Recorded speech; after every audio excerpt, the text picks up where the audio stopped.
விஜய் கட்சிக்குள் இருக்கும் ஸ்லீப்பர் செல். விஜயகாந்த் மாதிரி அவரை முடிக்க பார்க்கறாங்க கஸ்தூரி. நியூஸ்10 தமிழ் நேயர்களுக்கு வணக்கம். கரூரில் விஜய் பிரச்சாரத்தின் போது 41 பேர் உயிரிழந்த சம்பவம் பலரையும் அதிர்ச்சியில் ஆழ்த்தியுள்ளது. இந்த சம்பவம் தமிழக வெற்றிக்கழக நிர்வாகிகள் புசி ஆனந்த், நிர்மல்குமார் உள்ளிட்டோர் மீது வழக்கு பதிவு செய்யப்பட்டுள்ளது. இதுகுறித்து பேசிய நடிகை கஸ்தூரி, விஜய் கட்சிக்குள் இருக்கும் ஸ்லீப்பர் செல்கள் இருக்கிறார்கள் என்றார். இது குறித்து பேசிய அவர், தற்போது நான் என்னுடைய குழந்தைகளை பார்ப்பதற்காக வெளிநாட்டில் இருக்கிறேன். இந்த செய்தியை கேள்விப்பட்டதிலிருந்து தூக்கமில்லாமல் அவதிப்பட்டு வருகிறேன். இந்த நேரத்தில் நான் கரூர் மக்களுடன் இருந்திருக்க வேண்டுமே என்கிற ஆதங்கம் என்னை வாட்டி வதைக்கிறது. எனக்கே இப்படி இருக்கும்போது விஜயின் மனநிலைமை எப்படி இருக்கும்?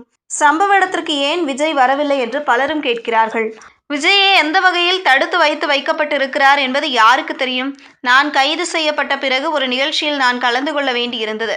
ஆனால் அப்போது போலீஸ் தரப்பிலிருந்து, நீங்கள் அந்த நிகழ்ச்சியில் கலந்து கொண்டால் இப்படி ஒரு பிரச்சனை நடக்கும், நிகழ்ச்சியை தவிர்த்து விடுங்கள், அதையும் மீறி நிகழ்ச்சியை நடத்தினால் உங்களுக்கு தான் பாதிப்பு ஏற்படும் என்கிறார்கள். அதையும் மீறி நான் நிகழ்ச்சியை நடத்தியே ஆவேன் என்றதும், நிகழ்ச்சி நடைபெற இருந்த நிலத்தின் உரிமையாளர் எனக்கு போன் செய்து, தயவு செய்து இந்த நிகழ்ச்சிகளை ரத்து செய்து விடுங்கள் என்று என்னிடம் கெஞ்சினார். இதுதான் திமுகவின் சதிவலை. அனைவரையும் ஒருவிதமான பயத்தில் ஆழ்த்தி செயல்பட விடாமல் தடுப்பது. இவற்றை அவர்கள் நேரடியாக செய்ய மாட்டார்கள், மறைமுகமாக பல பிரச்சனைகளை கொடுப்பார்கள். தொடர்ந்து பேசிய நடிகை கஸ்தூரி, பிரச்சாரத்தில் விஜய் பேசிய போது செருப்பு வீசியது யார்? செருப்பு வீசியதற்கான காணொளிகளை நாம் பார்க்கிறோம். அந்த கூட்டத்திற்குள் குண்டர்கள் நுழைந்திருப்பது தெரிய வருகிறது. அது மட்டுமல்லாமல் விஜயின் கட்சிக்குள்ளே மாற்று கட்சிகள் ஊடுருவி ஸ்லீப்பர் செல்களைப் போல இருக்கிறார்கள். அவர்கள் மறைந்து இருந்து தவறான செயல்களை செய்து வருகிறார்கள். இதனால் தான் விஜய் செல்கிற இடங்களிலெல்லாம் மைக் வேலை செய்வதில்லை, பவர் கட் நடக்கிறது.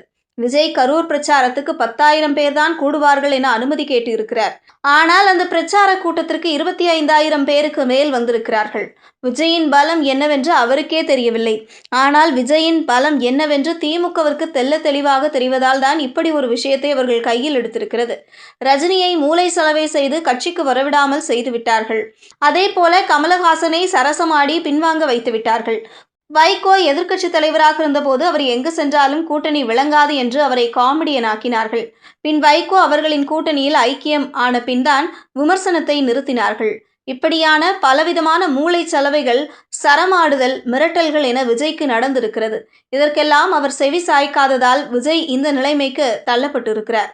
எது எப்படி இருந்தாலும் 41 உயிர் பறிபோன கரூருக்கு விஜய் அவர்கள் சென்று இருக்க வேண்டும். மக்களுக்காக இருக்கும் தலைவன் உயிர் போனாலும் அந்த இடத்தில் இருந்திருக்க வேண்டும் என்று நடிகை கஸ்தூரி அந்த பேட்டியில் பேசியுள்ளார். செய்திகளை உடனுக்குடனும் துல்லியமாகவும் தெரிந்து கொள்ள நியூஸ்10 தமிழ் சேனலை பின்தொடருங்கள்.